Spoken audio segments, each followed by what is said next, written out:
ಅಲ್ಲೂ ಕೂಡ ಅವರಿಗೇನೆ ನಮಸ್ಕಾರವನ್ನ ಮಾಡ್ತಾ ಇದ್ದಾರೆ. ಪಂಚಭೇದಾತ್ಮಕ ಪ್ರಪಂಚಕ್ಕೆ ಪಂಚರೂಪಾತ್ಮಕನೇ ದೈವಕ ಪಂಚಮುಖ ಶಕ್ರಾದಿಗಳು ಕಿಂಕರರು ಶ್ರೀಹರಿಗೆ ಪಂಚವಿಂಶತಿ ತತ್ವತರತಮ ಪಂಚಿಕೆಗಳನ್ನು ಪೇಳ್ದ ಭಾವಿ ವಿರಿಂಚಿಯನಿಪಾನಂದ ತೀರ್ಥರ ನೆನೆವೆನನು ದಿನವು. ಈ ರೀತಿ ಆ ಆನಂದ ತೀರ್ಥರ ನೆನೆವೆನನು ದಿನವು. ಪಂಚಭೇದಾತ್ಮಕ ಪ್ರಪಂಚಕ್ಕೆ ಹೇಗಿದೆ ನೋಡಿ. ಪ್ರಪಂಚ ಅಂತ ಹೇಳ್ತೀವಲ್ಲ, ನಾವೆಲ್ಲ ಹೇಳ್ತಿರ್ತೀವಿ ಏನ್ ಈ ಪ್ರಪಂಚ ಇಷ್ಟು ವಿಶಾಲವಾಗಿದೆ ಅಂತ ಹೇಳ್ತಿರ್ತೀವಿ. ಆ ಪ್ರಪಂಚ ಅನ್ನೋ ಶಬ್ದ ಹೇಳ್ತೀವಲ್ಲ, ಆ ಪ್ರಪಂಚ ಅನ್ನುವ ಶಬ್ದವೇನೆ ಭೇದವನ್ನು ಹೇಳುತ್ತದೆ. ಪ್ರಪಂಚ ಅಂತ ಹೇಳಿದ್ರೆ ಏನು? ಪಂಚ, ಪ್ರಕೃಷ್ಟವಾದ ಪಂಚ ಅಂತ. ಪ್ರಪಂಚ ಅನ್ನೋದಕ್ಕೆ ಅರ್ಥವೇ ಹಾಗೆ. ಪ್ರಕೃಷ್ಟ ಪ್ರಪಂಚ ಪಂಚವಿಧ ಭೇದ ಯಸ್ಮಿನ್ ಸಹ ಪ್ರಪಂಚ ಅಂತ.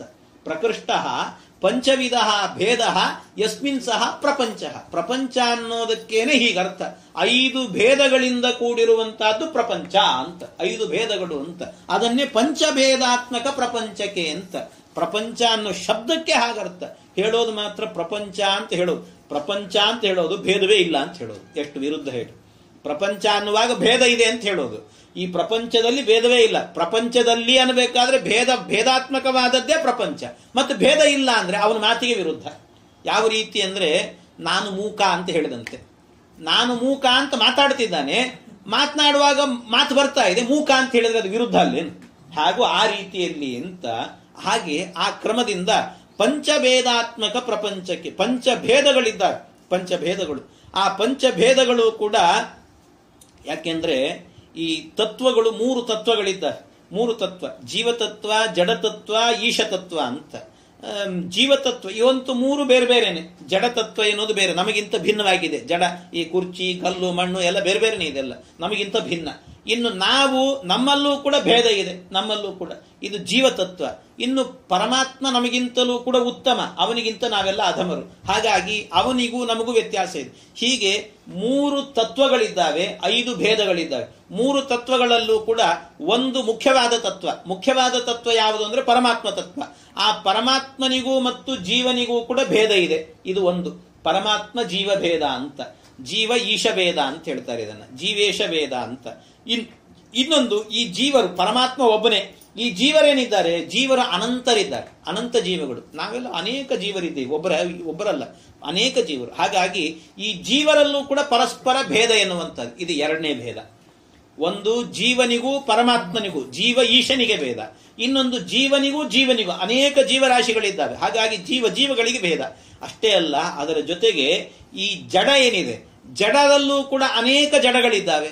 ಈ ಕುರ್ಚಿ ಬೇರೆ, ಆ ಕುರ್ಚಿ ಬೇರೆ, ಬೇರೆ ಬೇರೆ ಕುರ್ಚಿಗಳು. ಹಾಗಾಗಿ ಈ ಕುರ್ಚಿಗಳಲ್ಲೂ ಕೂಡ ಭೇದ ಎನ್ನುವಂಥದ್ದಿದೆ. ಹಾಗಾಗಿ ಜಡದಲ್ಲಿ ಜಡ ಭೇದ ಅಂತ 3 ಭೇದಗಳು ಅಂತಾಯ್ತು. 3 ಭೇದಗಳು ಅಂತ ಹೇಳಿದ್ರೆ, ಒಂದು ಜೀವನಿಗೂ ಪರಮಾತ್ಮನಿಗೂ ಭೇದ, ಜೀವನಿಗೂ ಭೇದ, ಜಡಕ್ಕೂ ಭೇದ. ಅಷ್ಟೇ ಅಲ್ಲ, ಅದರ ಜೊತೆಗೆ ಇನ್ನೊಂದೇನು ಮಾಡಬೇಕು ಅಂದ್ರೆ, ಜೀವನಿಗೂ ಜಡಕ್ಕೂ ಭೇದ. ಜೀವ ಬೇರೆ, ಜಡ ಬೇರೆ. ಅಷ್ಟೇ ಅಲ್ಲ, ಜಡನಿಗೂ ಮತ್ತು ಈಶನಿಗೂ ಭೇದ. ಹಾಗಾಗಿ 5 ವಿಧವಾದಂತ ಭೇದ. ಹೀಗೆ ಪಂಚಭೇದಾತ್ಮಕ ಪ್ರಪಂಚಕ್ಕೆ ಪಂಚರೂಪಾತ್ಮಕನೇ ದೈವಕ. ಪಂಚರೂಪಾತ್ಮಕನೇ ಅಂತ ಹೇಳಿದ್ರೆ, ಆಗಲೇ ಮೊನ್ನೆ ಹೇಳಿದೆ ನಾನು, ನಾರಾಯಣ, ವಾಸುದೇವ, ಸಂಕರ್ಷಣ, ಪ್ರದ್ಯುಮ್ನ, ಅನಿರುದ್ಧ ಅಂತ 5 ರೂಪಗಳು ಅಂತ. ಅದರಲ್ಲಿ ಪ್ರಾಣ, ಅಪಾನ, ವ್ಯಾನ, ಉದಾನ, ಸಮಾನ ಅಂತ ವಾಯುದೇವರು, ಅವರ ಅಂತರ್ಯಾಮಿಯಾಗಿ ಭಗವಂತನ ಈ ರೂಪಗಳು. ಈ ರೂಪಗಳಿಂದಾಗಿ ಅವನೇ ದೈವಕ, ಅವನ ಅಧೀನದಲ್ಲಿ ಅವನೇ ಮುಖ್ಯವಾಗಿರುವಂತವನು ಪರಮಾತ್ಮ. ಪಂಚಮುಖ ಶಕ್ರಾದಿಗಳು ಕಿಂಕರರು ಶ್ರೀಹರಿಗೆ. ಪಂಚಮುಖ ಶಕ್ರಾದಿಗಳು ಅಂತ ಹೇಳಿದ್ರೆ ಇವರೆಲ್ಲರೂ ಕೂಡ ಶ್ರೀಹರಿಗೆ ಕಿಂಕರರು ಅಂತ. ಪಂಚಮುಖ ಅಂತ ಹೇಳಿದ್ರೆ ಯಾರು? ಪಂಚಮುಖ ಅಂತ ಹೇಳಿದ್ರೆ ಅಂದ್ರೆ, ಪಂಚಮುಖ ಅಂದ್ರೆ ರುದ್ರದೇವರು ಅಂತ ಅರ್ಥ. ರುದ್ರದೇವರಿಗೆ 5 ತಲೆಗಳು. ರುದ್ರದೇವರಿಗೆ ಪ್ರಪಂಚಯ ಚ ಪಂಚವೃನ್ ಮಮ ಮನಸ್ತಮಸ್ತಾಡಯ. ಅವ್ರನ್ನ ಹೇಳುವಾಗಲೇ ನಮಃ ಸಪದಿ ಜಾತತೆ ತ್ವಮಿತಿ ಪಂಚರೂಪೋಂಚಿತ. ರುದ್ರದೇವರನ್ನು ಹೇಳುವಂತ ಶಿವಸ್ತುತಿಯಲ್ಲಿ ಬರುವಂತಹ ಮಾತಿದೆಲ್ಲವೂ ಕೂಡ. ನಮಃ ಸಪದಿ ಜಾತತೆ ತ್ವಮಿತಿ ಪಂಚರೂಪೋಂಚಿತ. 5 ತಲೆಗಳಿರುವಂತಹ ರುದ್ರದೇವರು ಅಂತ ಹೇಳ್ತಾರೆ. 5 ತಲೆಗಳಂತೆ ಅವರಿಗೆ. ಅಂತ ಮಹರುದ್ರದೇವರು, ಆ ರುದ್ರದೇವರು ಅವರನ್ನ ಪಂಚಮುಖ ಶಕ್ರಾದಿಗಳು ಕಿಂಕರರು ಶ್ರೀಹರಿಗೆ. ಇವರೆಲ್ಲರೂ ಕೂಡ, ಶಕ್ರ ಅಂದ್ರೆ ಇಂದ್ರದೇವರು, ಇವರೆಲ್ಲರೂ ಕೂಡ ಕಿಂಕರರಂತೆ. ಈ ಹರಿಗೆ ಅವರೆಲ್ಲರೂ ಕೂಡ ಸೇವಕರಾಗಿದ್ದಾರೆ ಅಂತ. ಅಲ್ಲ, ಪಂಚಮುಖ ಶಕ್ರಾದಿಗಳು ಅಂತ ಹೇಳಿದ್ದಾರೆ. ಹಾಗಾದ್ರೆ ಬರೀ ರುದ್ರದೇವರು ಇಂದ್ರಾದಿ ದೇವತೆಗಳು ಮಾತ್ರ ಶ್ರೀಹರಿಗೆ ಕಿಂಕರರೇನು? ಇವು ಲಕ್ಷ್ಮೀದೇವಿ ಅಲ್ವಾ? ಹಾಗಾದ್ರೆ ಲಕ್ಷ್ಮೀದೇವಿ ಕೋಟಿ ಕೋಟಿ ವೃತ್ಯರಿರಲು ತಾನೇ ಎಲ್ಲ ಕೆಲಸವನ್ನ ಮಾಡ್ತಾಳೆ ಅಂತ ಹೇಳ್ತಾರಲ್ಲ, ಮತ್ತೆ ಲಕ್ಷ್ಮೀದೇವಿ ವೃತ್ಯಳಲ್ಲೇನು? ಅಷ್ಟೇ ಅಲ್ಲ, ಬ್ರಹ್ಮದೇವರಿದ್ದಾರೆ, ವಾಯುದೇವರಿದ್ದಾರೆ, ಇನ್ನು ಸರಸ್ವತಿ ದೇವಿ, ಇವರೆಲ್ಲ ಇರಬೇಕಾದ್ರೆ ಈ ಬರೀ ರುದ್ರದೇವರು ಮಾತ್ರ ಕಿಂಕರರು ಅಂತ ಹಾಗೆ ಹೇಳಿದರು. ಅವ್ರನ್ನ ಸೇರಿಸ್ಲಿಲ್ಲಲ್ಲ ಇಲ್ಲಿ ಅಂತ ಒಂದು ಸಂದೇಹ ಬರುತ್ತದೆ. ಅದಕ್ಕೆ ಪಂಚಮುಖ ಅನ್ನೋದಕ್ಕೆ ಬರೀ ರುದ್ರದೇವರು ಅಂತ ಅಷ್ಟೇ ಅರ್ಥ ಅಲ್ಲ, ರುದ್ರದೇವರು ಮಾತ್ರ ಅಲ್ಲ. ಯಾರು ಅಂತ ಹೇಳಿದ್ರೆ ಪಂಚಮುಖ ಅನ್ನೋದಕ್ಕೆ ಚತುರ್ಮುಖ ಬ್ರಹ್ಮದೇವರು ಅಂತಲೂ ಕೂಡ ಅರ್ಥ. ಬ್ರಹ್ಮದೇವರನ್ನು ಕೂಡ ಇಟ್ಟುಕೊಳ್ಬೇಕು ಅದರಿಂದ ಪಂಚಮುಖ ಅಂತ ಅಲ್ಲ. ಅವ್ರು ಹೇಗೆ ಚತುರ್ಮುಖ ಅಂತ ಹೇಳ್ತೀವಿ, ಮತ್ತೆ ಅವ್ರನ್ನ ಚತುರ್ಮುಖ ಬ್ರಹ್ಮದೇವರು ಅಂತಲೇ ಕರೆಯೋದು, ಮತ್ತೆ ಅವ್ರನ್ನ ಪಂಚಮುಖ ಅಂತ ಯಾಕೆ ಹೇಳೋದು? ಹೇಗೆ ಹೇಳಲಿಕ್ಕೆ ಬರ್ತದೆ ಅಂದ್ರೆ ಅದಕ್ಕೆ ಪುರಾಣದಲ್ಲಿ ಹೇಳಿದ್ದಾರೆ. ಅವರು ಈಗ ಚತುರ್ಮುಖ ಅಷ್ಟೇ, ಮೊದಲು ಪಂಚಮುಖ ಆಗಿದ್ರಂತ ಅವರು ಪಂಚಮುಖ. 5 ತಲೆಗಳಿದ್ವಂತ ಅವರಿಗೂ ಕೂಡ 5 ತಲೆಗಳಿತ್ತು. ಆ 5 ತಲೆಗಳಿದ್ದಾಗ ಒಂದು ತಲೆಯನ್ನ ರುದ್ರದೇವರು ಕತ್ತರಿಸಿದ್ರಂತೆ. ರುದ್ರದೇವರೇನೆ ಒಂದು ತಲೆಯನ್ನು ಕಡ್ದು ಹಾಕಿಬಿಟ್ರಂತ ಅವ್ರದ್ದು, ಬ್ರಹ್ಮದೇವರದ್ದನ್ನ. ಯಾಕೆ ಹೀಗೆ ನಡೀತು ಅಂತ ಹೇಳಿದ್ರೆ ಅದೆಲ್ಲ ಪುರಾಣದ ಕಥೆ. ಅದೆಲ್ಲ ಏನು ಅಂದ್ರೆ ಇಷ್ಟೇ ಸಂಕ್ಷೇಪವಾಗಿ ಹೇಳ್ತೇನೆ. ಏನು ಅಂದ್ರೆ ಇವರು ಚತುರ್ಮುಖ ಬ್ರಹ್ಮದೇವರೇನು ಮಾಡ್ತಾ ಇದ್ರು, 5ನೇ ತಲೆಯಿಂದಲೂ ವೇದ ಹೇಳ್ತಿದ್ರಂತೆ. ವೇದ ಹೇಳಬೇಕಾದ್ರೆ ಆ 5ನೇ ತಲೆಯಿಂದ ಹೇಳುವ ವೇದವನ್ನ ಅಪಸ್ವರದಲ್ಲಿ ಹೇಳ್ತಿದ್ರಂತೆ. ಅಪಸ್ವರದಲ್ಲಿ ವೇದ ಹೇಳ್ತಾ ಇದ್ರು, ಅದನ್ನು ನೋಡಿ ತಡ್ಕೊಳ್ಳಿಕ್ಕಾಗಲಿಲ್ಲ ರುದ್ರದೇವರಿಗೆ. ಅಪಸ್ವರದಲ್ಲಿ ಹೇಳ್ತಿದ್ದೀರಿ, ಇಂಥ ತಲೆನೇ ಇರಬಾರದು ಅಂತ ತಲೆ ಕಡ್ದು ಹಾಕಿಬಿಟ್ರಂತ ಅವ್ರದ್ದು. ಈ ರೀತಿ ಆಯ್ತು. ಆಮೇಲೆ ಅವ್ರ ಕೈಗೆ ಆ ಕಪಾಲ ಸಿಕ್ಕಾಕೊಡುತ್ತು. ಅದನ್ನೆಲ್ಲ ಕಪಾಲ ಮೋಚನ ಅಂತೆಲ್ಲ ಅಲ್ಲಿ ಆ ಬದ್ರಿಕಾಶ್ರಮದ ಹತ್ರ ಹೋಗಿ ಅದನ್ನೆಲ್ಲ ಈಗಲೂ ನೀವೆಲ್ಲ ಹೋದಾಗ ತೋರಿಸ್ತಾರಲ್ಲೆಲ್ಲ ಆ ಕಪಾಲ ಮೋಚನ ಆದಂತ ಸ್ಥಳ ಇದು ಅಂತ ಹೇಳ್ಬಿಟ್ಟೆಲ್ಲ ತೋರಿಸ್ತಾರೆ. ಅಂಥದ್ದು ಅಲ್ಲಿ ತನಕ ಹೋಗಿ ಬ್ರಹ್ಮಹತ್ಯಾ ದೋಷ ಬಂತು, ಅದನ್ನೆಲ್ಲ ಪರಿಹಾರ ಮಾಡಿಕೊಂಡ್ರು ಅಂತ ಕಥೆ ಮುಂದುವರಿಯುತ್ತದೆ. ಅಂತೂ ರುದ್ರದೇವರು ಹೀಗೆ ಮಾಡಿದರು. ಆದ್ರಿಂದ ಮೊದಲು ಬ್ರಹ್ಮದೇವರಿಗೂ ಕೂಡ 5 ತಲೆ ಇತ್ತು.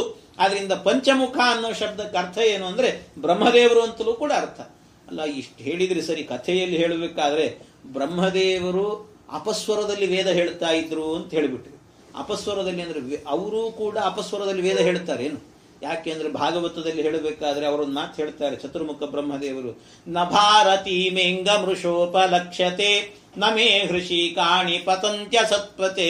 ನ ಭಾರತೀ ಮೇಂಗ ಮೃಷೋಪಲಕ್ಷ್ಯತೆ, ನನ್ನ ನಾಲಿಗೆ ಒಂದು ದಿವಸವೂ ಕೂಡ ಅಪಶಬ್ದವನ್ನಾಡೋದಿಲ್ಲ ಅಂತ ಬ್ರಹ್ಮದೇವರೇ ಹೇಳುವಂತ ಮಾತು. ಅವರೇ ಹೇಳಿದ್ದಾರೆ, ನನ್ನ ನಾಲಿಗೆ ಒಂದು ದಿವಸವೂ ಅಪಶಬ್ದವನ್ನು ಆಡೋದಿಲ್ಲ. ಮತ್ತೆ ಇವರು ಅಪಸ್ವರದಲ್ಲಿ ವೇದ ಹೇಳ್ತಿದ್ರು ಅಂದ್ರೆ ಏನರ್ಥ? ಒಂದು ಕಡೆ ಅವರೇ ಹೇಳಿದ್ದಾರೆ, ಇಲ್ಲಿ ನೋಡಿದ್ರೆ ಹೀಗೆ ಹೇಳ್ತಿದ್ದೇವೆ. ಏನರ್ಥ ಅಂದ್ರೆ ಅವರು ಯಾವತ್ತೂ ಕೂಡ ಅಪಸ್ವರದಲ್ಲಿ ಹೇಳೋದಿಲ್ಲ. ಆದ್ರೆ ಜಗತ್ತಿಗೆ ಒಂದು ನೀತಿ ತೋರಿಸ್ಬೇಕಿತ್ತು, ಅದಕ್ಕೋಸ್ಕರ ಹಾಗೆ ಮಾಡಿದ್ರಂತೆ. ಏನು ಜಗತ್ತಿಗೆ ಏನ್ ನೀತಿ ತೋರಿಸ್ಬೇಕಿತ್ತು ಅಂದ್ರೆ ವೇದವನ್ನ ಹೇಳಬೇಕಾದ್ರೆ ಜಾಗ್ರತೆಯಿಂದ ಹೇಳ್ರಿ ಅಂತ ತೋರಿಸ್ಬೇಕಿತ್ತಂತೆ. ಯಾಕೆ ಅಂದ್ರೆ ವೇದವನ್ನೇನಾದ್ರೂ ಕೂಡ ಅಪಸ್ವರದಿಂದ ಹೇಳಿದ್ರು ಅಂದ್ರೆ ಅವ್ರಿಗೇನಾಗತ್ತೆ, ಅವ್ರ ತಲೆನೇ ಕತ್ತರಿಸ್ಕೊಂಡು ಹೋಗುತ್ತೆ ಅಂತ ಜಗತ್ತಿಗೆ ತೋರಿಸ್ಬೇಕಿತ್ತು. ಅದಕ್ಕೋಸ್ಕರವಾಗಿ ಹಾಗೆ ಮಾಡಿದ್ರಂತೆ. ರುದ್ರದೇವರ ಮೂಲಕ ಆ ರೀತಿ ಮಾಡಿಸಿದ್ದಾರಂತೆ. ಹೀಗೆಲ್ಲ ಮಾಡಿಸಿದ್ರು. ಹೀಗೆ ಅವರು ಅಪಸ್ವರದಿಂದ ಹೇಳೋದ್ರ ಮೂಲಕ ನಮಗೆಲ್ಲ ಎಚ್ಚರಿಕೆ ಕೊಟ್ಟಿದ್ದಾರೆ ಅಂತ ತಿಳ್ಕೊಳ್ಬೇಕಷ್ಟೇ. ಅವರು ಅಪಸ್ವರದಿಂದ ಹೇಳಿದ್ರು ಅಂತ ಅರ್ಥ ಅಲ್ಲ. ಅದಕ್ಕೆ ಅಪಸ್ವರದಿಂದ ಹೇಳಿದ್ರು ಅಂದ್ರೆ ನಿಮ್ ತಲೆ ಹೋಗ್ತದೆ ಅನ್ನೋದನ್ನ ಅರ್ಥ ಮಾಡಿ. ಯಾಕೆಂದ್ರೆ ವೇದ ಅವಳು ಹೆದರಿ ಬಿಡ್ತಾಳಂತೆ. ಯಾರ್ಯಾರು ಹೋಗಿ ವೇದವನ್ನು ಓದ್ಲಿಕ್ಕೆ ಶುರು ಮಾಡಿಬಿಟ್ರೆ ಗಾಬರಿ ಆಗ್ತಾಳಂತ ಅವಳು. ಯಾಕೆಂದ್ರೆ ವೇದ ಮಾತೆ ಅಯ್ಯೋ ನನ್ನನ್ನ ಬಂದು ಏನೇನು ಮಾಡ್ತಾರೋ ಗೊತ್ತಿಲ್ಲ, ಅವ್ರ ಮನಸ್ಸಿಗೆ ಬಂದಂತೆ ಆ ವೇದವನ್ನು ಹೇಳಿಬಿಡ್ತಾರೆ, ನನ್ನನ್ನು ಹರಾಜ್ ಹಾಕಿಬಿಡ್ತಾರಲ್ಲ ಅಂತ ದುಃಖ ಪಡ್ತಾಳಂತ ಅವಳು ವೇದ ಮಾತೆ. ಆದ್ರಿಂದ ವೇದವನ್ನ ಓದಬೇಕಾದ್ರೆ ಆ ಸ್ವರಗಳ ವ್ಯತ್ಯಾಸ ಆಗದಿರುವಂತೆ ಜಾಗ್ರತೆಯಿಂದ ವೇದವನ್ನ ಅಧ್ಯಯನ ಮಾಡಬೇಕು. ಸುಮ್ಮನೆ ಮನಸ್ಸಿಗೆ ಬಂದಂತೆ ಎಲ್ಲ ಓದ್ಲಿಕ್ಕೆ ಹೋಗಬಾರದಂತದನ್ನೆಲ್ಲ ಹಾಗೆ ಅಧ್ಯಯನ ಮಾಡಬೇಕು ಅಂತ ಹೇಳುತ್ತಾರೆ. ಆ ರೀತಿಯಲ್ಲಿ ಆದ್ರಿಂದ ಬ್ರಹ್ಮದೇವರು ಅಪಸ್ವರದಿಂದ ಹೇಳಿದ್ರು ಅಂತ ಅರ್ಥ ಅಲ್ಲ, ಜಗತ್ತಿಗೆ ನೀತಿ ಹೇಳಲಿಕ್ಕೋಸ್ಕರ ಹಾಗೆ ಮಾಡಿದ್ರು ಅಂತ ತಿಳ್ಕೋಬೇಕು. ಆದ್ರಿಂದ ಪಂಚಮುಖ ಅನ್ನೋ ಶಬ್ದಕ್ಕೆ ಅರ್ಥ ಬ್ರಹ್ಮದೇವರು ಅಂತಲೂ ಕೂಡ ಅರ್ಥ ಇದೆ. ಇನ್ನು ವಾಯುದೇವರು ಅದರಲ್ಲಿ ಸೇರ್ಕೊಳ್ತಾರೆ ಅಂತ ಅರ್ಥ.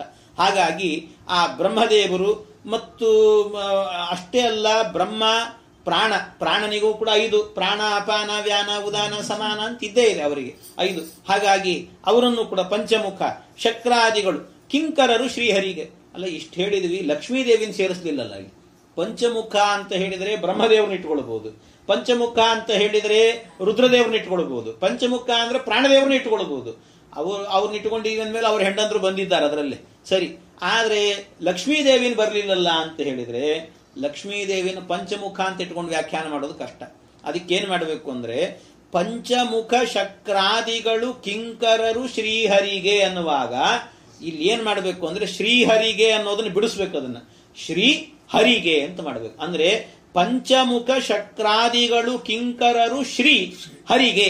ಅಂದ್ರೆ ಪಂಚಮುಖ ಶಕ್ರಾದಿಗಳು ಶ್ರೀ ಕಿಂಕರರು ಹರಿಗೆ ಅಂತ ಅರ್ಥ ಮಾಡಬೇಕು. ಶ್ರೀ ಅಂದ್ರೆ ಲಕ್ಷ್ಮೀದೇವಿ ಅಂತ ಅರ್ಥ.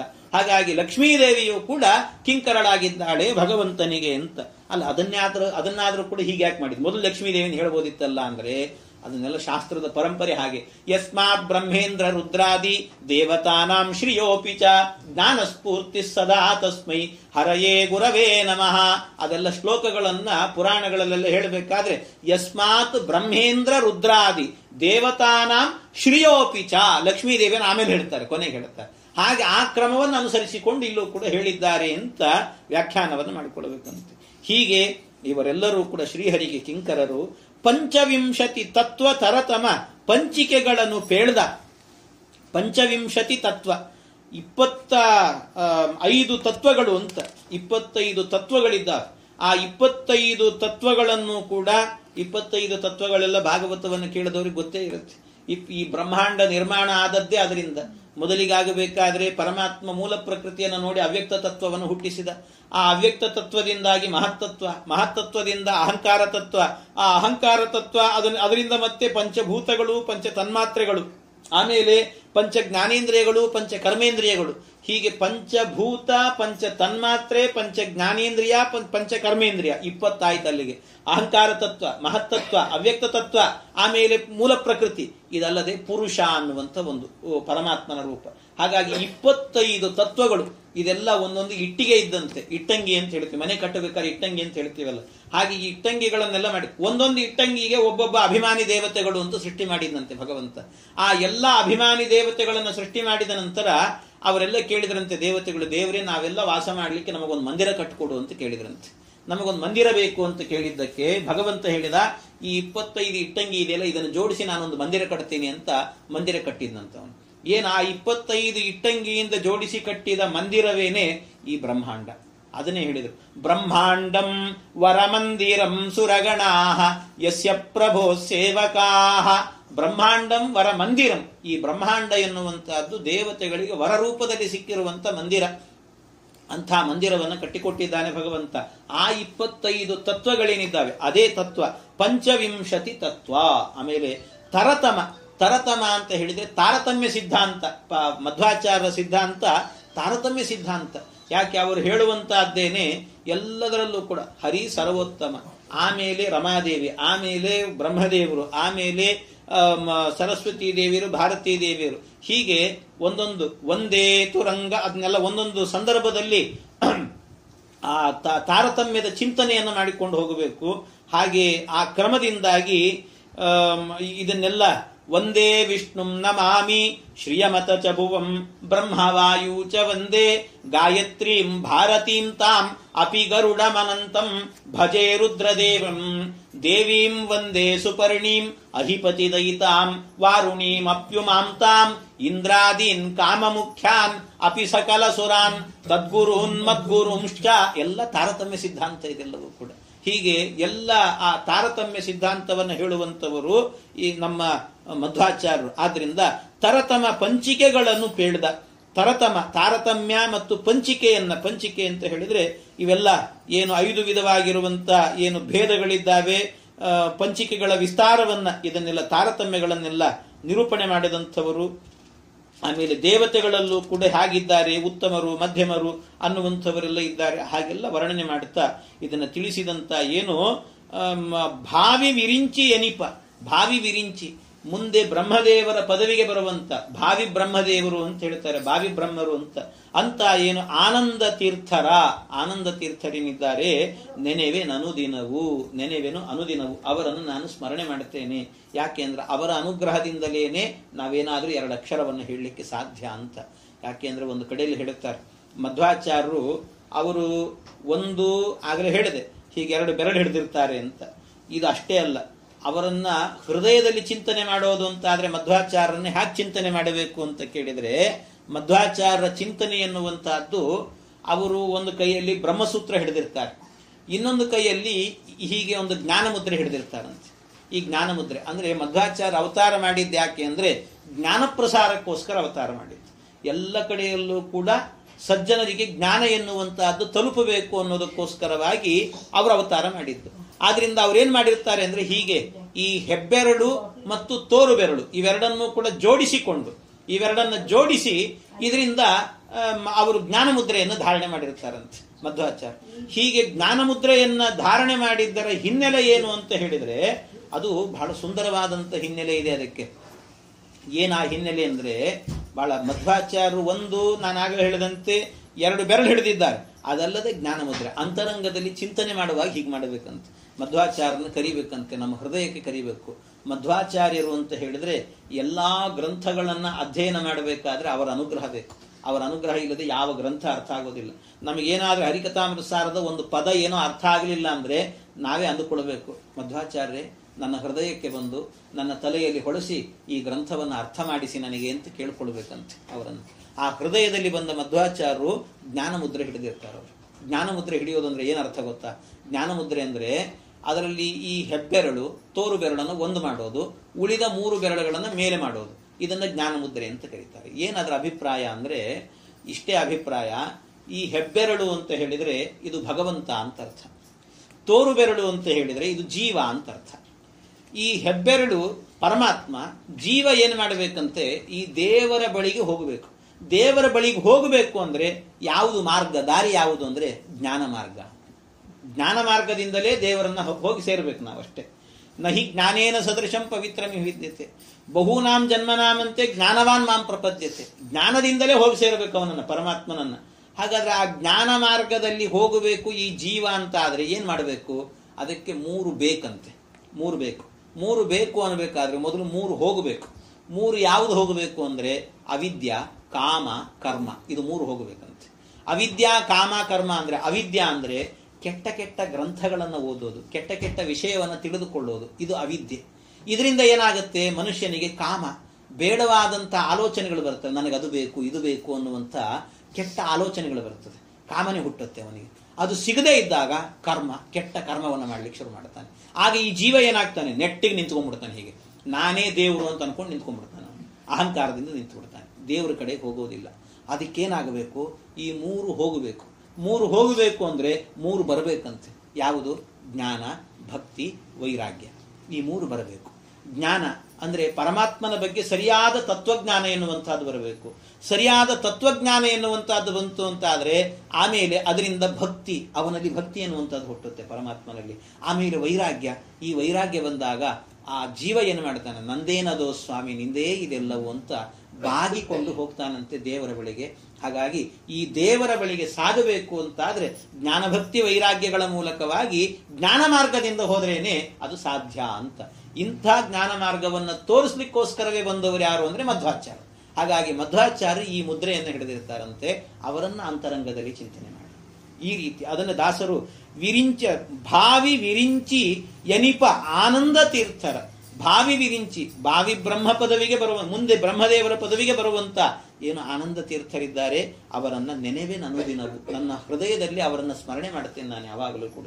ಯಾಕೆಂದ್ರೆ ಅವರ ಅನುಗ್ರಹ ಇದ್ರೆ ಮಾತ್ರ ನನಗೆ ಗ್ರಂಥಗಳೆಲ್ಲವೂ ಕೂಡ ಅರ್ಥ ಆಗಲಿಕ್ಕೆ ಸಾಧ್ಯ, ಇಲ್ಲದಿದ್ರೆ ಸಾಧ್ಯ ಇಲ್ಲ ಅನ್ನುವ ದೃಷ್ಟಿಯಿಂದ ಅಂತ ಅವರನ್ನ ಸ್ಮರಣೆ ಮಾಡುತ್ತೇನೆ ಅಂತ ಹೇಳಿ ಅವರ ಸ್ಮರಣೆಯನ್ನ ಮಾಡಿ ಆಮೇಲೆ ಮುಂದೆ ಹೇಳ್ತಾ ಇದ್ದಾರೆ, ರುದ್ರದೇವರ ನಮಸ್ಕಾರವನ್ನ ಮಾಡುತ್ತೇನೆ ಅಂತ ರುದ್ರದೇವರಿಗೆ ನಮಸ್ಕಾರ ಮಾಡುತ್ತಿದ್ದಾರೆ.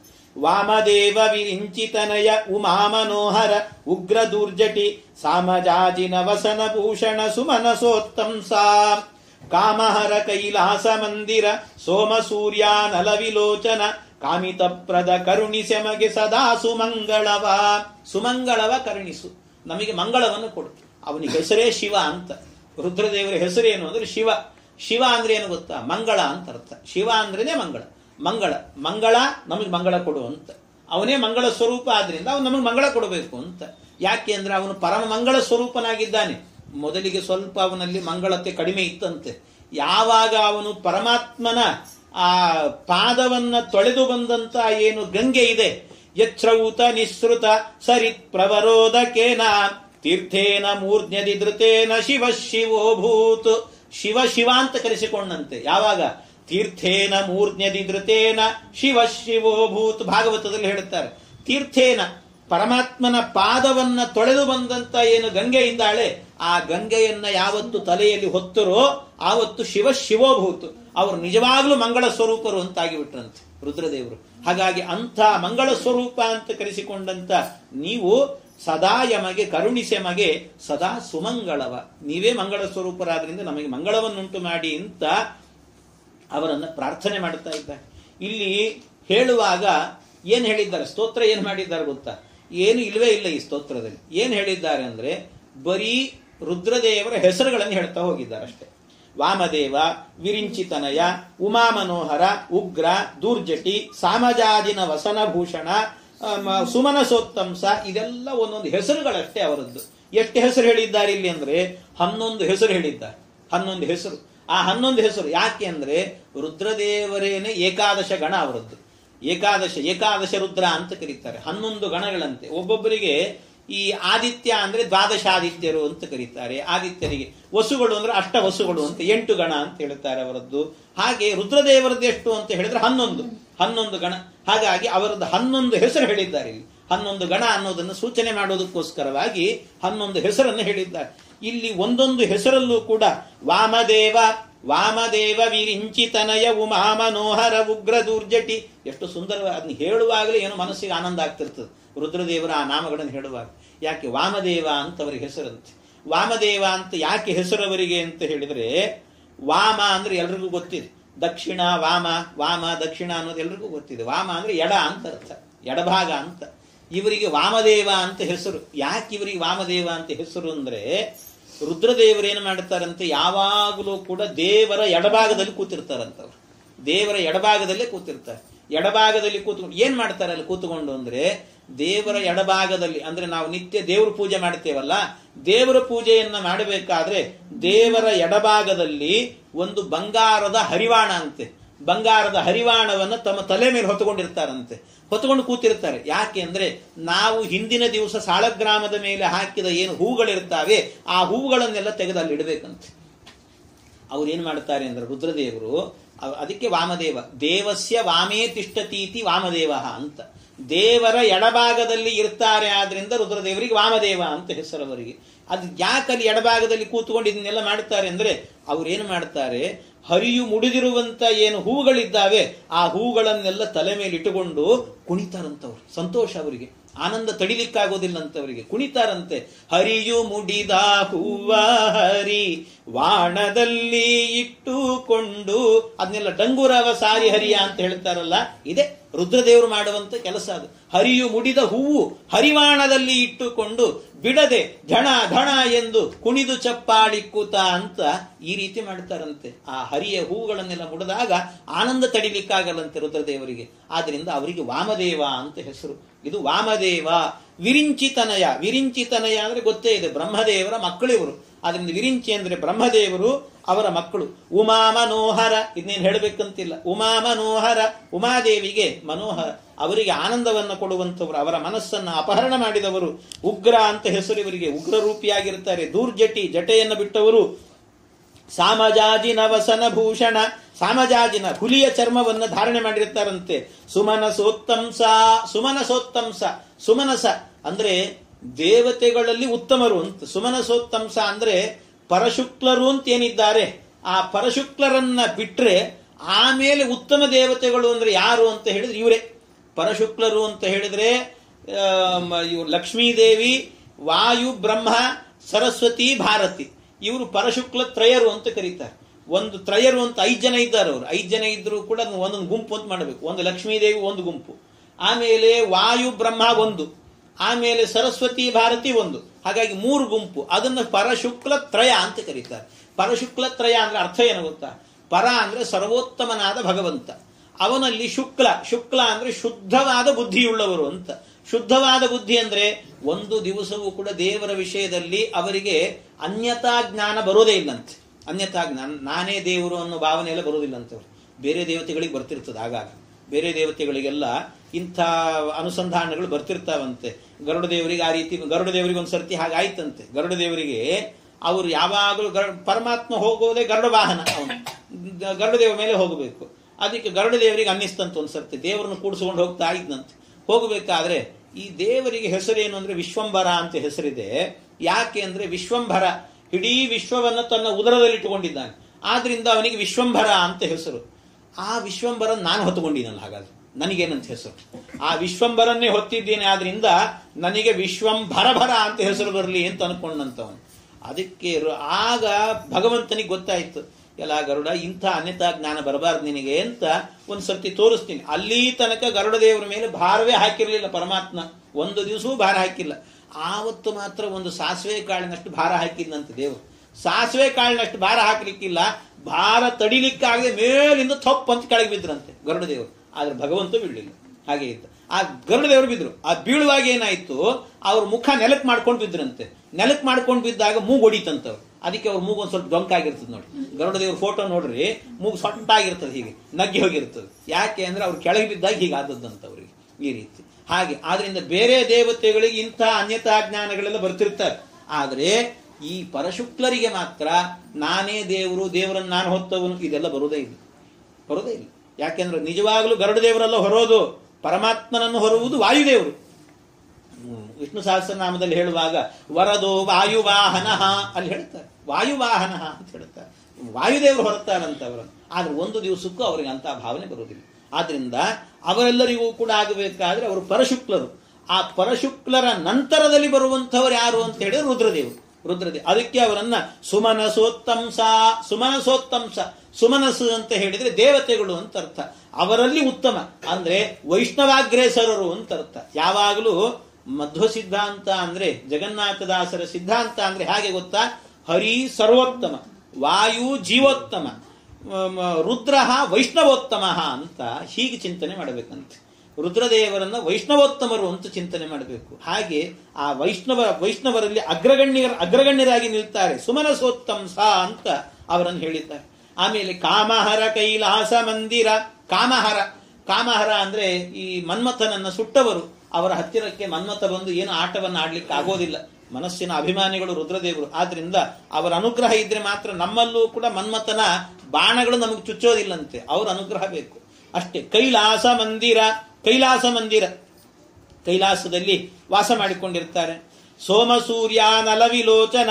ಇವರಿಗೆ ರುದ್ರದೇವರಿಗೆ 3 ಕಣ್ಣುಗಳಿದ್ದಾರೆ. 3 ಕಣ್ಣು. ಆ 3 ಕಣ್ಣುಗಳಲ್ಲಿ ಏನು ಅಂತ ಹೇಳಿದ್ರೆ, ಈ ಬಲ ಎಡ ಕಣ್ಣಿನಲ್ಲಿ ಏನಿದೆ ಅಲ್ಲಿ ಸೋಮ ಸೂರ್ಯ. ಸೋಮ ಅಂದ್ರೆ ಚಂದ್ರ, ಸೂರ್ಯ ಅಂತ ಹೇಳಿದ್ರೆ ಸೂರ್ಯ. ಇನ್ನು ಅನಲ ಮಧ್ಯದ ಒಂದು ಕಣ್ಣಿದೆ, ಅಲ್ಲಿ ಯಾರಿರ್ತಾರೆ ಅಂದ್ರೆ ಅಗ್ನಿ ಇರ್ತಾನಂತೆ. ಹೀಗೆ ಅನಲ ವಿಲೋಚನ ಕಾಮಿತಪ್ರದ ಕರುಣಿ ಸೆಮಗೆ ಸದಾ ಸುಮಂಗಳವ. ಕಾಮಿತಪ್ರದ, ಇವರು ಕೇಳಿದ್ದನ್ನು ಕೊಡ್ತಾರಂತೆ ರುದ್ರದೇವರು. ಬಹಳ ಬೇಗ ಕೊಟ್ಟು ಬಿಡ್ತಾರೆ. ಕಾಮಿತಪ್ರದ ಅವರು. ನೀವು ಹೀಗೆ ಕೇಳಿದ್ರೆ ಅಂದ್ರೆ ರುದ್ರದೇವರ ಹತ್ರ ಹೋಗಿ ಕೇಳ್ರಿ ನೀವು ಬೇಕಾದ್ರೆ. ಏನಾದ್ರು ಸ್ವಾಮಿ ಇಂಥದ್ದು ಬೇಕು ಅಂತ ಕೇಳಿದ್ರೆ ಬೇಗನೆ ಕೊಟ್ಬಿಡ್ತಾರಂತ. ಆದ್ರೆ ಮತ್ತೆ ಅಷ್ಟೇ ಬೇಗ ಕಸಗೊಳ್ತಾರಂತವ್ರು ರುದ್ರದೇವರು. ಆದ್ರೆ ವಿಷ್ಣುವನ್ನ ಕೇಳಿದ್ರೆ ಬೇಗ ಕೊಡೋದಿಲ್ಲ, ಲೇಟಾಗಿ ಕೊಡ್ತಾನೆ. ಆದ್ರೆ ಬೇಗ ಕಸಗೊಳ್ಳೋದಿಲ್ಲ ಅಂತ ಅವನು. ಇದು ವ್ಯತ್ಯಾಸ ಅಂತ ಹೇಳ್ತಾರೆ. ಹಾಗೆ ಇವರು ಕಾಮಿತಪ್ರದ, ಕೇಳಿದ್ದನ್ನು ಕೂಡಲೇ ಕೊಡ್ತಾರೆ. ಆದ್ರೆ ಕೇಳೋದು ಕೇಳ್ತೀವಿ, ಯಾವ್ದಾದ್ರು ಕಸಗೊಳ್ಳುವಂತದ್ದು ಕೇಳಬೇಡ್ರಿ. ಯಾವತ್ತೂ ಕೂಡ ಇರುವಂತಹದ್ದನ್ನೇ ಕೇಳಬೇಕು. ಅದು ಬೇಗ ಕೊಡ್ತಾರೆ ಅಂತ ಆದ್ರೆ ಹರಿಭಕ್ತಿಯನ್ನಾದ್ರೂ ಕೇಳ್ರಿ, ಆ ರೀತಿಯಲ್ಲಾದ್ರೂ ಕೇಳಬೇಕಂತ. ಹೀಗೆ ಇಂಥ ಮಹಾತ್ಮರು ರುದ್ರದೇವರು, ಅವರಿಗೆ 3 ಕಣ್ಣುಗಳಿದೆ ಅನ್ನುವಂತಹದ್ದು ಕೂಡ ಅದನ್ನು ಹೇಳಿದ್ದಾರೆ. ಶಿವಸ್ತುತಿಗಳಲ್ಲೆಲ್ಲ ಬಂದಿದೆ. ತ್ರಿಲೋಚನ ವಿಲೋಚನೆ ಲಸತಿತೆ ಲಲಾಮಾಯಿತೆ ಸ್ಮರೋ ನಿಯಮ ಘಸ್ಮರೋ ನಿಯಮಿನಾಮ ಭೂದ್ಭಸ್ಮಸಾತ್. ಇದೆಲ್ಲವೂ ಕೂಡ ಬಂದಿರುವಂತಹದ್ದು. ಹಾಗೆ ಇಂಥ ರುದ್ರದೇವರನ್ನ ಪ್ರಾರ್ಥನೆ ಮಾಡಿ ಮುಂದೆ ಮತ್ತೊಂದು ಪ್ರಾರ್ಥನೆ. ಕೃತ್ತಿವಾಸನೆ ಹಿಂದೆ ನೀ 40 ಕಲ್ಪ ಸಮೀರನಲಿ ಶಿಷ್ಯತ್ವ ವಹಿಸ್ಯ ಕಿಳಾಗಮಾರ್ಥಗಳೋದಿ ಜಲಧಿಯೊಳು 10 ಕಲ್ಪದಿ ತಪವಗೈದಾದಿತ್ಯರೊಳಗುತ್ತಮನೆನಿಸಿ ಪುರುಷೋತ್ತಮನ ಪರ್ಯಂಕ ಪದವೈದಿದೆಯೋ ಮಹದೇವ. ಎಂತ ಅದ್ಭುತ! ಇಲ್ಲಿ ಹೇಳಿದ್ದು ಮೇಲ್ನೋಟಕ್ಕೆ ನೋಡಬೇಕಾದ್ರೆ ರುದ್ರದೇವರನ್ನು ಹೇಳಿದ್ದಾರೇನೋ ಅಂತ ಅನಿಸುತ್ತೆ. ಆದ್ರೆ ರುದ್ರನನ್ನು ಇಟ್ಟುಕೊಂಡು ಶೇಷದೇವರನ್ನು ಹೇಳ್ತಿದ್ದಾರೆ. ಶೇಷದೇವರು ಏನು? ಕೃತ್ತಿವಾಸನೆ ಹಿಂದೆ ನೀ. ಕೃತ್ತಿವಾಸನೆ ಹಿಂದೆ ನೀ. ಕೃತ್ತಿವಾಸ ಅಂತ ಹೇಳಿದ್ರೆ ಹುಲಿಯ ಚರ್ಮವನ್ನು, ಕೃತ್ತಿವಾಸ ಅಂದ್ರೆ ಹುಲಿ ಚರ್ಮವನ್ನು ಧಾರಣೆ ಮಾಡಿದವನು ಅಂತ. ಶೇಷದೇವರಲ್ಲಿ ಹುಲಿ ಚರ್ಮದವನ್ನು ಧಾರಣೆ ಮಾಡಿರ್ತಾರೆ. ಅದಕ್ಕೆ ಹೇಳಿದ್ರು ಕೃತ್ತಿವಾಸನೆ ಹಿಂದೆ ಅಂತಂದ್ರು. ಹಿಂದೆ ಅಂತ ಹೇಳಿದ್ರೆ ಅರ್ಥ ಏನು ಗೊತ್ತಾ? ಈಗ ಏನು ಶೇಷದೇವರು ಪದವಿಗೆ ಬಂದಿರ್ತಾರೆ, ಶೇಷದೇವರು ಅವರು ಈ ಪದವಿಗೆ ಬರೋಕ್ಕಿಂತ ಮೊದಲು ಅವರು ರುದ್ರದೇವರೇ ಆಗಿರ್ತಾರೆ. ಆದ್ರಿಂದ ಹಿಂದೆ ಅಂದ್ರೆ ರುದ್ರದೇವರಾಗಿರುವಾಗ ನೀವೇನು ಮಾಡಿದ್ರಿ ಅಂತ ಹೇಳಿದ್ರೆ ಕೃತ್ತಿವಾಸರಾಗಿದ್ರಿ ಅಂದ್ರೆ ಹುಲಿಯ ಚರ್ಮವನ್ನು ಧಾರಣೆ ಮಾಡಿದ್ರಿ. ಕೃತ್ತಿವಾಸನೆ ಹಿಂದೆ ನೀ 40 ಕಲ್ಪ ಸಮೀರನಲ್ಲಿ ಶಿಷ್ಯತ್ವ ವಹಿಸಿ. ಆಗ ರುದ್ರದೇವರಾಗಿದ್ದಾಗ 40 ಕಲ್ಪ, 40 ಕಲ್ಪ ಅಂದ್ರೆ 40 ಬ್ರಹ್ಮದೇವರ 40 ದಿನಗಳು ಅಂತ ಅರ್ಥ. ಬ್ರಹ್ಮದೇವರ 40 ದಿನಗಳು. ಆ 40 ದಿನಗಳ ಕಾಲವೂ ಕೂಡ ಸಮೀರನಲಿ ಅಂದ್ರೆ ಮುಖ್ಯ ಪ್ರಾಣದೇವರಲ್ಲಿ ಶಿಷ್ಯತ್ವವನ್ನ ವಹಿಸಿ ಅವರ ಹತ್ತಿರಕ್ಕೆ ಹೋಗಿ ನಾನು ನಿಮ್ಮ ಶಿಷ್ಯನಾಗ್ತೇನೆ, ನಮಗೆಲ್ಲ ವೇದ ಪಾಠಗಳನ್ನು ಮಾಡಿ ಅಂತ ಕೇಳಿದಾಗ ವಹಿಸಿ ಅಖಿಳ ಆಗಮಾರ್ಥಗಳೋದಿ. ಆಗಮ ಅಂದ್ರೆ ವೇದ, ಆಮೇಲೆ ಆಗಮಾರ್ಥ ಅಂದ್ರೆ ವೇದಾಂತ ಉಪನಿಷತ್ತುಗಳು ಎಲ್ಲವನ್ನು ಅದರ ಅರ್ಥ ಸಹಿತವಾಗಿ ಎಲ್ಲ ಅಧ್ಯಯನವನ್ನ ಮಾಡಿ ಜಲದಿಯೊಳು. ಆಮೇಲೆ ಮತ್ತೇನ್ ಮಾಡಿದ್ರಂತೆ, ಜಲದಿಯೊಳು ನೀರಿನೊಳಗೆ ಹೋದ್ರಂತವ್ರು. ಮತ್ತೆ ನೀರಿನೊಳಗೆ ಹೋಗಿ 10 ಕಲ್ಪದಿ ತಪವಗೈದು. 10 ಕಲ್ಪ ಅಂದ್ರೆ 10 ದಿನಗಳ ಕಾಲ, ಬ್ರಹ್ಮದೇವರ 10 ದಿನಗಳ ಕಾಲ 10 ಕಲ್ಪದಿ ತಪವಗೈದು ಆದಿತ್ಯರೊಳಗುತ್ತಮ ನೆನಿಸಿ. ಆದಿತ್ಯರೊಳಗೆ ಅಂದ್ರೆ ಈ ಏನು ದೇವತೆಗಳಿದ್ದಾರೆ, ದೇವತೆಗಳಲ್ಲಿ ಉತ್ತಮ ಅಂತ ಕರೆಸಿಕೊಂಡು ಪುರುಷೋತ್ತಮನ ಪರ್ಯಂಕ, ಪುರುಷೋತ್ತಮ ಭಗವಂತ ಏನಿದ್ದಾನೆ ಅವನ ಪರ್ಯಂಕ ಮಂಚವಾಗಿದ್ದಿ ನೀನು ಅಂತ. ಅವನಿಗೆ ನೀನು ಹಾಸಿಗೆ ಆಗಿದ್ದಿ. ಪದವೈದಿದೆಯೋ ಮಹದೇವ, ಇಂಥ ಪದವನ್ನ ಈ ಸ್ಥಾನವನ್ನ ಗಳಿಸಿದ್ದಿ. ಪರಮಾತ್ಮನಿಗೆ ಹಾಸಿಗೆ ಆಗುವ ಯೋಗ ಬಂತಲ್ಲ ನಿನಗೆ. ಇದು ಇಷ್ಟು 50 ದಿನಗಳು, ಒಟ್ಟು 40 ದಿನಗಳು ಬ್ರಹ್ಮದೇವರ ಮಾನದಲ್ಲಿ 40 ದಿನಗಳ ಕಾಲ ಸಮೀರನ ಶಿಷ್ಯ ಅಂದ್ರೆ ಮುಖ್ಯ ಪ್ರಾಣದೇವರ ಶಿಷ್ಯ. ಆಮೇಲೆ 10 ದಿನಗಳ ಕಾಲ ಈ ಜಲದಿಯೊಳಗೆ ವಾಸ, ಅಲ್ಲಿ ತಪಸ್ಸನ್ನು ಮಾಡಿದ್ದಾರಂತೆ ರುದ್ರದೇವರು. ಇಷ್ಟನ್ನ ಮಾಡಿ ಶೇಷ ಪದವಿಯನ್ನು ಗಳಿಸಿಕೊಂಡು ಆಗ ಪರಮಾತ್ಮನಿಗೆ ಮಂಚವಾಗಿದ್ದಾರೆ ಅಂತ ಈ ರೀತಿ ಹೇಳಿದ್ದಾರೆ. ಏನು ಇಷ್ಟೆಲ್ಲ ಮಾಡಿದ್ದಾರೆ ಅಂದ್ರೆ ಏನ್ 40-50 ದಿವಸ ಅಂದ್ರೆ ಏನ್ ದೊಡ್ಡ ವಿಚಾರ ಅಲ್ಲ ಅಂತ ಅನಿಸ್ತದೆ ನಮಗೆ. 40-50 ದಿವಸ ಅಂದ್ರೆ ಏನ್ ದೊಡ್ಡ ವಿಚಾರ ಅದು ಹೇಳಿ, ಅದೇನ್ ದೊಡ್ಡ ವಿಚಾರ ಅಲ್ಲ ಅಂತ ಅನಿಸುತ್ತೆ. ಆದ್ರೆ ಬಹಳ ದೊಡ್ಡ ವಿಚಾರ ಅದು. ಯಾಕೆಂದ್ರೆ ಒಂದು ಕಲ್ಪ ಅಂದ್ರೆ ಬ್ರಹ್ಮದೇವರಿಗೆ 1 ದಿವಸ. ಆ 1 ದಿವಸ ಅನ್ನೋದು ಹೇಗಿದೆ ಗೊತ್ತ ಲೆಕ್ಕ, ಅದು ಬಹಳ ಕಠಿಣ. ಅದು ಯಾವ ರೀತಿ ಅಂದ್ರೆ ನಾನು 1 ದಿನದ ಲೆಕ್ಕ ಹೇಳ್ತೀನಿ. ಒಂದು ದಿನದ ಲೆಕ್ಕ ಅಂದ್ರೆ ಏನು, ಆ ಬ್ರಹ್ಮದೇವರ 1 ದಿನ ಅಷ್ಟೇ. 1 ದಿನ ಅಂದ್ರೆ ಎಷ್ಟಿರ್ತದೆ ಅಂತ ಹೇಳ್ತೀನಿ, ಒಂದು ಲೆಕ್ಕ ಸಣ್ಣದಾಗಿ ಹೇಳ್ತೀನಿ, ವಿವರ ಕೊಡೋದಿಲ್ಲ ಜಾಸ್ತಿ. ಏನು ಅಂದ್ರೆ ಇಷ್ಟೇ, ಮನುಷ್ಯನಿಗೆ 360 ದಿವಸ ಆಯಿತು ಅಂದ್ರೆ 1 ವರ್ಷ ಅಂತ ಕರೀತೇವೆ. ನಮಗೊಂದು ವರ್ಷ ಆಯಿತು ಅಂದ್ರೆ ದೇವತೆಗಳಿಗೆ ಅದು 1 ದಿನ ಅಂತ ಅರ್ಥ. ಉತ್ತರಾಯಣ ದಕ್ಷಿಣಾಯಣ ಅಂತ. ಉತ್ತರಾಯಣ ಅವರಿಗೆ ಹಗಲು, ದಕ್ಷಿಣಾಯಣ ಎನ್ನುವುದು ರಾತ್ರಿ. ಇದು ದೇವತೆಗಳಿಗೆ. ಅಂಥ ದೇವತೆಗಳಿಗೆ ನಮಗೆ 1 ವರ್ಷ ಆದ್ರೆ ಅವರಿಗೆ 1 ದಿವಸ. ಅವರ ದಿನಗಳು ದೇವಮಾನದಲ್ಲಿ ಒಂದೊಂದು ದಿನಗಳು ಅವರಿಗೆ 360 ಆಯಿತು ಅಂದ್ರೆ ಅವ್ರಿಗೆ 1 ವರ್ಷ 360. ಹಾಗಾದ್ರೆ ಅಂಥ ದೇವತೆಗಳ ದೇವಮಾನದಲ್ಲಿ 12,000 ವರ್ಷ ಆಯಿತು ಅಂತ ಆದ್ರೆ ಅದು ಒಂದು ಚತುರ್ಯುಗ ಅಂತ ಕರೀತಾರೆ. ಒಂದು ಚತುರ್ಯುಗ. ಚತುರ್ಯುಗ ಅಂದ್ರೆ ಅದರ ಲೆಕ್ಕ ಹಾಗೆ ಅಂದ್ರೆ ದೇವಮಾನದಲ್ಲಿ 4,000 ವರ್ಷ ಅಂದ್ರೆ ಅದು ಕೃತಯುಗ. 3,000 ವರ್ಷ ಅಂತ ಹೇಳಿದ್ರೆ ಅದು ತ್ರೇತಾಯುಗ. 2,000 ವರ್ಷ ಅಂತ ಹೇಳಿದ್ರೆ ಅದು ದ್ವಾಪರ ಯುಗ. 1,000 ವರ್ಷ ಅಂತ ಹೇಳಿದ್ರೆ ಅದು ಕಲಿಯುಗ. 10,000 ವರ್ಷ ಆಯ್ತು. 2,000 ವರ್ಷ ಹೇಗೆ ಅಂದ್ರೆ ಅದನ್ನ ಸಂಧಿಕಾಲ ಅಂತ ಸೇರಿಸಬೇಕು. ಒಂದೊಂದು ಯುಗ ಮುಗಿದ ಮೇಲೆ, ಈ ಕಲಿಯುಗ ಮುಗಿದ ನಂತರ ಮತ್ತೆ ಕೃತಯುಗ ಆರಂಭ ಆಗಬೇಕಾದ್ರೆ ದೇವಮಾನದಲ್ಲಿ 800 ವರ್ಷ ಬೇಕು. ಕೃತ ಆದ ಮೇಲೆ ತ್ರೇತೆ ಆರಂಭ ಆಗಲಿಕ್ಕೆ ದೇವಮಾನದಲ್ಲಿ 600 ವರ್ಷ. ತ್ರೇತೆ ಆದ್ಮೇಲೆ ದ್ವಾಪರ ಆರಂಭ ಆಗಲಿಕ್ಕೆ 400 ವರ್ಷ. ಆಮೇಲೆ ದ್ವಾಪರ ಆದ ನಂತರ ಪುನಃ ಕಲಿ ಆರಂಭ ಆಗಲಿಕ್ಕೆ ಅಂತ 200 ವರ್ಷ. ಅಂತೂ 2,000 ಅಂದ್ರೆ ಒಟ್ಟು 12,000 ವರ್ಷ. ಹೀಗೆ ದೇವಮಾನದಲ್ಲಿ 12,000 ವರ್ಷ ಒಮ್ಮೆ ತಿರುಗಿತು ಅಂದ್ರೆ ಅದು ಒಂದು ಚತುರ್ಯುಗದ ಚಕ್ರ ತಿರುಗಿದಂತೆ. ಇಂಥ ಚತುರ್ಯುಗದ ಚಕ್ರ ಎನ್ನುವಂತಹದ್ದು 71 ಬಾರಿ ತಿರುಗಬೇಕಂತೆ. 71 ಬಾರಿ ತಿರುಗಿತು ಅಂತ ಆದ್ರೆ ಇದನ್ನ ಒಂದು ಮನ್ವಂತರ ಅಂತ ಕರೀತಾರೆ. ಮನ್ವಂತರಂತು ದಿವ್ಯಾನಾಂ ಯುಗಾನಾಂ ಏಕಸಪ್ತತಿ ಅಂತ, ಇದನ್ನ ಒಂದು ಮನ್ವಂತರ ಅಂತ ಕರೀತಾರೆ. ಹೀಗೆ ಮನ್ವಂತರ ಎನ್ನುವಂತಹದ್ದು. ಇಂತಹ ಏನು ಈ ಚಕ್ರ ಇದೆ, ಚತುರ್ಯುಗದ ಚಕ್ರ, ಇದು 1,000 ಬಾರಿ ತಿರುಗಬೇಕಂತ. 1,000 ಬಾರಿ 1,000 ಬಾರಿ ತಿರುಗಿತು ಅಂತ ಆದ್ರೆ ಅದು ಚತುರ್ಮುಖ ಬ್ರಹ್ಮದೇವರಿಗೆ 1 ದಿನ ಅಂತ ಅರ್ಥ. 1 ದಿನ ಇಂಥದ್ದು ಚತುರ್ಮುಖ ಬ್ರಹ್ಮದೇವರಿಗೆ ಇಂಥ ದಿನ. ಅಂದ್ರೆ ನಮ್ಮ ಮನುಷ್ಯಮಾನದಲ್ಲಿ ಹೇಳಬೇಕು ಅಂದ್ರೆ ಒಬ್ಬ ವ್ಯಕ್ತಿಗೆ 432 ಕೋಟಿ ವರ್ಷ ಆಯಿತು ಅಂದ್ರೆ ಅದು ಚತುರ್ಮುಖ ಬ್ರಹ್ಮದೇವರಿಗೆ 1 ಹಗಲು. 1 ದಿನ ಅಲ್ಲ, 1 ಹಗಲು ಅಷ್ಟೇ. ಪುನಃ 432 ಕೋಟಿ ವರ್ಷ ಅಂದ್ರೆ 864 ಕೋಟಿ ವರ್ಷ ಒಬ್ಬ ಮನುಷ್ಯನಿಗೆ ಆಯಿತು ಅಂತ ಆದ್ರೆ ಅದು ಚತುರ್ಮುಖ ಬ್ರಹ್ಮದೇವರಿಗೆ 1 ದಿನ ಅಂತ ಲೆಕ್ಕ. ಇದನ್ನು ನೀವು ಇಂಟು ಮಾಡಿಕೊಳ್ಳ್ರಿ. ಇದನ್ನು ಇಂಟು ಮಾಡಿಕೊಂಡು 40 ಅಂತ ಮಾಡಿಕೊಳ್ಳಿ. ಅದು 50 ಅಂದ್ರೆ ಬ್ರಹ್ಮದೇವರ 50 ದಿನಗಳ ಕಾಲದಲ್ಲೂ ಕೂಡ ಇವರು ಅದರಲ್ಲಿ 40 ದಿನ ವಾಯುದೇವರ ಶಿಷ್ಯರಾಗಿದ್ರು. 10 ದಿನ ಜಲಧಿಯೊಳಗೆ ಮುಳುಗಿ ತಪಸ್ಸನ್ನ ಮಾಡಿದ್ರು. ಅಂದ್ರೆ ಸಾಮಾನ್ಯನ ಅರ್ಥ ಮಾಡಿಕೊಳ್ಳಿ. ಅಷ್ಟು ಮಾಡಿದ್ದಾರೆ ರುದ್ರದೇವರಾಗಿರುವಾಗ ಅಂತ ಅರ್ಥ. ಅಷ್ಟನ್ನ ಮಾಡಿ ಆಮೇಲೆ ಶೇಷ ಪದವಿಯನ್ನ ಪಡೆದಿದ್ದಾರೆ ಅಂತ. ಇಂಥ ಏನು ಶೇಷ ಪದವಿಯನ್ನು ಪಡೆದಿದ್ದೀರಿ, ನೀವು ನಮಗೆ ಅನುಗ್ರಹವನ್ನು ಮಾಡಿ ಅಂತ ಆ ಶೇಷದೇವರನ್ನ ಸ್ತೋತ್ರ ಮಾಡಿ ಆಮೇಲೆ ಮುಂದೆ ಮತ್ತೆ ಸ್ತೋತ್ರ ಮಾಡ್ತಿದ್ದಾರೆ. ಪಾಕಶಾಸನ ಮುಖ್ಯ ಸಕಲ ದಿವೌಕ ಅಭಿನಮಿಪೆ ಋಷಿಗಳಿಗೇಕ ಚಿತ್ತದಿ ಪಿತೃಗಳಿಗೆ ಗಂಧರ್ವ ಕ್ಷಿತಿಪರಿಗೆ ಆ ಕಮಲನಾಭಾದಿಯತಿಗಳ ನೀಕ ಅನೀಕ ಕಾಮ ನಮಿಸುವೆನು ಬಿಡದೆ ರಮಾಕಳತ್ರನ ದಾಸವರ್ಗಕ್ಕೆ ನಮಿಪೆ ನನವರತ. ಈ ರೀತಿ ಅವರಿಗೂ ಕೂಡ ನಮಸ್ಕಾರ ಮಾಡುತ್ತೇನೆ. ಯಾರು? ಪಾಕಶಾಸನ ಮುಖ್ಯ ಸಕಲ ದಿವೌಕಸರಿಗೆ ಅಭಿನಮಿಪೆ.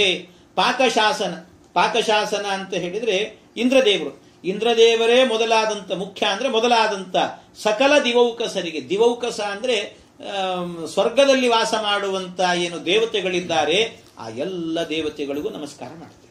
ಎಲ್ಲಾ ದೇವತೆಗಳಿಗೆ ಅಷ್ಟೇ ಅಲ್ಲ, ದೇವತೆಗಳಿಗೆ ಮಾತ್ರ ಅಲ್ಲ, ಅದರ ಜೊತೆಗೆ ಋಷಿಗಳಿಗೆ ಏಕಚಿತ್ತದಿ ಋಷಿಗಳಿಗೂ ಕೂಡ. ಯಾಕೆ ಅಂದ್ರೆ ಮನುಷ್ಯ ಹುಟ್ಟುವಾಗಲೇ ದೇವಋಣ, ಋಷಿ ಋಣ, ಪಿತೃಋಣ ಅಂತ 3 ಋಣದಿಂದ ಹುಟ್ಟುತ್ತಾನೆ. ಹಾಗಾಗಿ ದೇವತೆಗಳಿಗೂ ನಮಸ್ಕಾರ. ದೇವತೆಗಳಿಗೆ ಅಂದ್ರೆ ದೇವತಾ ಕಾರ್ಯವನ್ನು ಮಾಡಬೇಕು. ಆಮೇಲೆ ಋಷಿ ಋಣ ಅಂತ ಬ್ರಹ್ಮಯಜ್ಞದಿಂದ ಅವರಿಗೆಲ್ಲ ತರ್ಪಣ ಕೊಡ್ಲಿಕ್ಕಿರ್ತದೆ, ಅದನ್ನು ಮಾಡಬೇಕು. ಆಮೇಲೆ ಋಷಿಗಳಿಗಾದ ನಂತರ ಜನ್ಮವನ್ನ ಕೊಟ್ಟಂತ ತಂದೆ ತಾಯಿಗಳು ಪಿತೃಗಳು ಅಂತಿರ್ತಾರೆ. ಹಾಗಾಗಿ ಪಿತೃಗಳಿಗೂ ಕೂಡ ಅವರಿಗೂ ಕೂಡ ಏಕಚಿತ್ತದಿ ಪಿತೃಗಳಿಗೂ ನಮಸ್ಕರಿಸ್ತೇನೆ. ಅಷ್ಟೇ ಅಲ್ಲ, ನಮ್ಮನ್ನ ಕಾಲಕಾಲಕ್ಕೆ ಉದ್ಧಾರ ಮಾಡ್ತಾ ಇರುವಂತ ಅನೇಕ ದೇವತೆಗಳೆಲ್ಲ ಇದ್ದಾರೆ. ಗಂಧರ್ವರು, ಕ್ಷಿತಿಪರು. ಆ ಗಂಧರ್ವರಿಗೆ ನಮಸ್ಕಾರ ಮಾಡುತ್ತೇನೆ. ಕ್ಷಿತಿಪರಿಗೆ ಅಂದ್ರೆ ಚಕ್ರವರ್ತಿಗಳಿಗೆ ಅಂತ ಅರ್ಥ. ಚಕ್ರವರ್ತಿಗಳಿಗೆ ನಮಸ್ಕಾರ ಮಾಡುತ್ತೇನೆ. ಅಷ್ಟೇ ಅಲ್ಲ, ಈಗಾಗಲೇ ಆನಂದ ತೀರ್ಥರಿಗೆ ಮಧ್ವಾಚಾರ್ಯರಿಗೆ ನಮಸ್ಕಾರ ಮಾಡಿದ್ದಾರೆ. ಮಧ್ವಾಚಾರ್ಯರಾದ ನಂತರ ಉಳಿದ ಯತಿಗಳಿದ್ದಾರಲ್ಲ, ಆ ಕಮಲನಾಭಾದಿ ಯತಿಗಳ ಕಮಲನಾಭ ಅಂದ್ರೆ ಪದ್ಮನಾಭ ಅಂತ, ಪದ್ಮನಾಭ ತೀರ್ಥರು ಅಂತ ಈ ನವವೃಂದಾವನ ಗಡ್ಡೆಯಲ್ಲಿದ್ದಾರೆ. ಹಾಗಾಗಿ ಆ ಕಮಲನಾಭಾದಿ ಅಂದ್ರೆ ಈ ಏನು ಪದ್ಮನಾಭ ತೀರ್ಥರೇ ಮೊದಲಾದಂತ ಆನೀಕಕ್ಕೆ ಅಂದ್ರೆ ಸಮೂಹಕ್ಕೆ, ಆನೀಕ ಅಂದ್ರೆ ಸಮೂಹ, ಆನೀಕ ನಮಿಸುವೆನು ಚೆನ್ನಾಗಿ ನಮಸ್ಕಾರವನ್ನ ಮಾಡುತ್ತೇನೆ. ಬಿಡದೆ ರಮಾಕಳತ್ರನ ಬಿಡದೆ, ಇವರನ್ಯಾರನ್ನೂ ಬಿಡದೇನೆ, ಒಬ್ಬರನ್ನೂ ಬಿಡದೆ ಅಂತ ಅರ್ಥ. ಯಾರು ಒಬ್ಬರನ್ನೂ ಕೂಡ ಬಿಡದೇನೆ ಎಲ್ರಿಗೂ ನಮಸ್ಕಾರ ಮಾಡುತ್ತೇನೆ, ಎಲ್ರಿಗೂ ನಮಸ್ಕಾರವನ್ನ ಮಾಡುತ್ತೇನೆ. ರಮಾಕಳತ್ರನ ದಾಸವರ್ಗಕ್ಕೆ, ರಮಾಕಳತ್ರನ ಅಂದ್ರೆ ಪರಮಾತ್ಮನ ದಾಸವರ್ಗ ಅಂತೇನಿದೆ, ಇಡೀ ದಾಸವರ್ಗಕ್ಕೆ ಯಾರು ಭಗವಂತನ ಭಕ್ತರು ಅಂತಿದ್ದಾರೋ ಯಾರನ್ನೂ ಬಿಡೋದಿಲ್ಲ, ಎಲ್ರಿಗೂ ನಮಸ್ಕಾರ ಮಾಡ್ತೇನೆ ಒಂದ್ಸರ್ತಿ ಅಂತ ಹೇಳ್ತಾರೆ. ಎಲ್ರಿಗೂ ನಮಸ್ಕಾರ ಮಾಡುತ್ತೇನೆ. ಹೀಗೆ ನಮಸ್ಕಾರವನ್ನ ಮಾಡಿ ನಾನು ಮುಂದೆ ನಮಿಪೆ ನನವರತ, ಇವರ ಅನುಗ್ರಹ ಪಡ್ಕೊಂಡೇ ಮುಂದೆ ಹೋಗ್ತೇನೆ. ಇದರ ಜೊತೆಗೆ ಈ ಪದ್ಯ ಹೇಗಿದೆ ಅಂದ್ರೆ ಬಹಳ ರೋಚಕ ಇದೆಲ್ಲ. ಒಳಗೆ ಒಂದು ಆಂತರ್ಯವನ್ನಿಟ್ಟಿದ್ದಾರೆ ದಾಸರು. ಹಾಗೆ ಹೇಳಿದ್ದಾರೆ, ಬಿಡದೆ ರಮಾಕಳತ್ರನ ದಾಸವರ್ಗಕ್ಕೆ ನಮಿಪೆ. ಬಿಡದೆ ರಮಾಕಳತ್ರನ ದಾಸವರ್ಗಕ್ಕೆ ಅಂತ ಒಂದು. ಇನ್ನೊಂದೇನು ಗೊತ್ತಾ? ದಾಸವರ್ಗಕ್ಕೆ ನಮಿಪೆ ಬಿಡದೆ ರಮಾಕಳತ್ರನ ಅಂತ ಇನ್ನೊಂದು ಅರ್ಥ. ಏನು? ದಾಸವರ್ಗಕ್ಕೆ ನಮಸ್ಕಾರ ಮಾಡುತ್ತೇನೆ, ಆದ್ರೆ ಮಾಡಬೇಕಾದ್ರೆ ಬಿಡದೆ ರಮಾಕಳತ್ರನ ಅಂದ್ರೆ ಅವರನ್ನು ನಮಸ್ಕಾರ ಮಾಡಬೇಕಾದ್ರೆ ಬರೀ ಅವರಿಗಲ್ಲ, ಅವರ ಅಂತರ್ಯಾಮಿಯಾಗಿ ಭಗವಂತ ಇದ್ದಾನೆ ಅಂತ ತಿಳಿದು ಭಗವಂತನನ್ನು ಬಿಡದೇನೆ ನಮಸ್ಕಾರ ಮಾಡ್ತೇನೆ. ಕೆಲವರೆಲ್ಲ ಮಾಡ್ತಿರ್ತಾರೆ ನಮಸ್ಕಾರ ಅಂತ. ಎಲ್ಲಾದ್ರೂ ಒಂದು ಕಾರ್ಯಕ್ರಮ ನಡೆದ್ರೆ, ರಾಮನವಮಿ ಅಥವಾ ಗಣೇಶ ಚತುರ್ಥಿ ಅಂತ ಏನೋ ಒಂದು ನಡೆದ್ರೆ, ಗಣೇಶನ ಗುಡಿಯಲ್ಲಿ ಎಲ್ಲ ಮಾಡ್ತಾರೆ, ಆರಾಧನೆ ಎಲ್ಲ ಮಾಡಿರ್ತಾರೆ. ಮಾಡಿ ಎಲ್ಲ ಆದ ನಂತರ ಕೊನೆಗೆ ಒಂದು ವಂದನಾರ್ಪಣ ಕಾರ್ಯಕ್ರಮ ಅಂತ ಕೊಟ್ಟಿರ್ತಾರೆ. ಆ ವಂದನಾರ್ಪಣ ಕಾರ್ಯಕ್ರಮದಲ್ಲಿ ಎಲ್ರಿಗೂ ಒಂದೊಂದು ನಮಸ್ಕಾರ ಹೇಳಿಬಿಡ್ತಾರೆ. ನಿಮಗೊಂದನೆ ಅಂತ ಹೇಳ್ತಿರ್ತಾರೆ. ಅಡಿಗೆ ಮಾಡಿದವನಿಗೆ ವಂದನೆ ಅನ್ನೋದು, ಕಸ ಬಡದವನಿಗೆ ವಂದನೆ ಅನ್ನೋದು, ಆ ಶಾಮಿಯನ್ನು ಹಾಕಿದವನಿಗೆ ವಂದನೆ, ಎಲ್ರಿಗೂ ವಂದನೆ. ಆದ್ರೆ ಇಷ್ಟೆಲ್ಲ ಮಾಡಿಸಿದ್ಯಾರು? ಗಣಪತಿ. ಅವನಿಗೆ ಹೇಳೋದಿಲ್ಲ ವಂದನೆ, ಅವನು ಬಿಟ್ಬಿಟ್ಟಿರ್ತಾರೆ. ಹಾಗೆ ಮಾಡ್ತಿರ್ತಾರೆ. ಹಾಗಾಗಬಾರದು. ಅದಕ್ಕೆ ಎಲ್ಲಾ ದಾಸವರ್ಗಕ್ಕೂ ವಂದನೆ.